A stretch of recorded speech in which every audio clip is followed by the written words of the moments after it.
বাচ্চাদের সবথেকে পছন্দের ম্যাঙ্গো বার বাসায় বানিয়ে নিতে চান? তাহলে আজকের রেসিপিটা আপনার জন্য। এখন আমের এত ছড়াছড়ি আর এই সময় আপনি একটা উপকারী জিনিস বানিয়ে ফেলেন।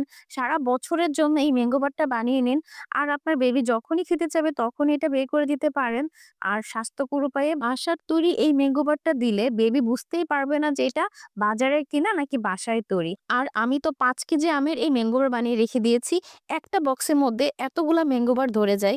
দেখেন সংরক্ষণেও কোনো ঝামেলা নেই, বানানোও কোনো ঝামেলা নেই। খুব ঝটপট বানিয়ে নেওয়া যায়। আর সারা বছর আমি আমার সন্তানকে সারা বছর এই স্বাস্থ্যকর উপায়ে ম্যাঙ্গো বার খাওয়াবো। আশা করি আজকের ভিডিওটা আপনাদেরও অনেক কাজে লাগবে।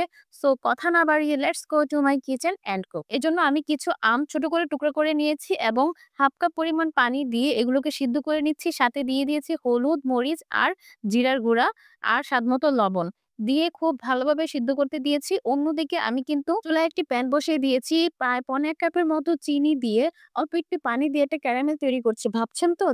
ভাবছেন তো আমসত্ত্ব বা আম ম্যাঙ্গো বার আবার ক্যারামেল ইউজ করছি? হ্যাঁ, এটা দিলে একদম দোকানের মতো পারফেক্ট টেস্ট আসবে।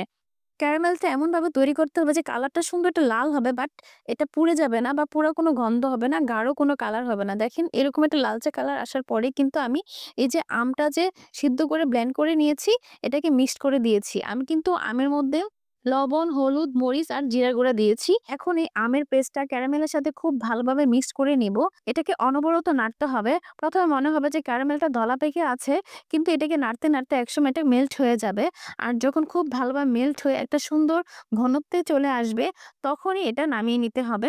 কিভাবে বুঝবেন যে আমসত্ত্বের মিশ্রণটি রেডি? যখন এখানে এই যে এরকম ছিটা, ছিটা বা ফোঁটা, ফোঁটা বলক চলে আসবে, তখনই এটা সাথে, সাথে চুলা থেকে নামিয়ে নিতে হবে এবং সার্ভিং ডিশে দিয়ে দিতে হবে। আমি এখানে ৩ টা সার্ভিং ডিশ নিয়েছি, ১ টা প্লেট আর ২ টা ট্রে। আমি ভিডিওর ১ম দিকে এই সার্ভিং ডিশগুলোতে একটু সরিষার তেল মাখিয়ে নিয়েছি যেন আমসত্ত্বটা উঠাতে খুবই ইজি হয়। এখন এগুলোকে আমি পুরো রাত ফ্যানের বাতাসের নিচে রেখে দিব।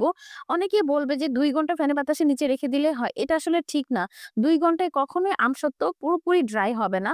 এটা অন্তত আপনার সারারাত রাখতে হবে, এটলিস্ট ৫-৬ ঘন্টা, অথবা কড়া রোদে ১ ঘন্টা রাখলেও হয়। দেখেন আমি পুরো রাত ফ্যানের বাতাসের নিচে রেখে দিয়েছিলাম আর কত সুন্দরভাবে প্রতিটা ম্যাঙ্গো বার শুকিয়ে গেছে এবং কি উঠে পড়েছে। দেখেন কত সুন্দর। এটা আমি খুব পাতলা করে দিয়েছিলাম।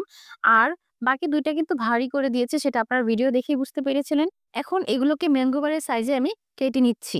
এখন এভেইলেবল আম আর খুবই কম দামে এই আমগুলা পাওয়া যাচ্ছে। এগুলা দিয়ে ম্যাঙ্গো বার বানিয়ে নিলে সারা বছর কিন্তু বাচ্চাদের হাতে দেওয়া যায়। আমি যেটা করি বাসায় সবসময় এমন, এমন কিছু রাখি যে বাচ্চারা যেন দোকানের খাবারে বায়না না করতে পারে, বাসায় সেটা পেয়ে যায়। আলহামদুলিল্লাহ আমার বাচ্চারা দোকানের খাবার খাওয়ার কথা একদমই বায়না করে না। আসলে দোকানের খাবারের ব্যাপারে ওদের তেমন নলেজও নেই। তো ওরা জানে যে মাঝে মধ্যে রেস্টুরেন্টে যেয়ে খাওয়া যায় আর বাসায় মাম্মাম অনেক মজার, মজার খাবার তৈরি করে দেয়। এটাই ওদের নলেজ। যেমন মাঝে মধ্যে এটা সেটা বায়না করবে যেটা আমি বাসায় তৈরি করে দিব।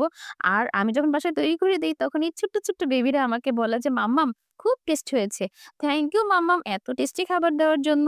মানে আমার খুবই ভালো লাগে যে আলহামদুলিল্লাহ আমি বাহিরের খাবার অভ্যস্ত করি না বলেই হয়তো ওরা বাসায় খাবার খেতে এতটা পছন্দ করে। আমাদের মায়েদের সন্তুষ্টি হচ্ছে এটাই যে বাচ্চা যতই বায়না করুক সেটা যদি বাসার খাবার হয় আর স্বাস্থ্যকর উপায়ে যদি খাওয়ানো যায়, শত কষ্ট হলেও না বানাতে ভালো লাগে আর আমাদেরও অনেক আনন্দ লাগে। একই রেসিপিতে আমসত্ত্ব আর ম্যাঙ্গো বার ২ টাই বানিয়েছি।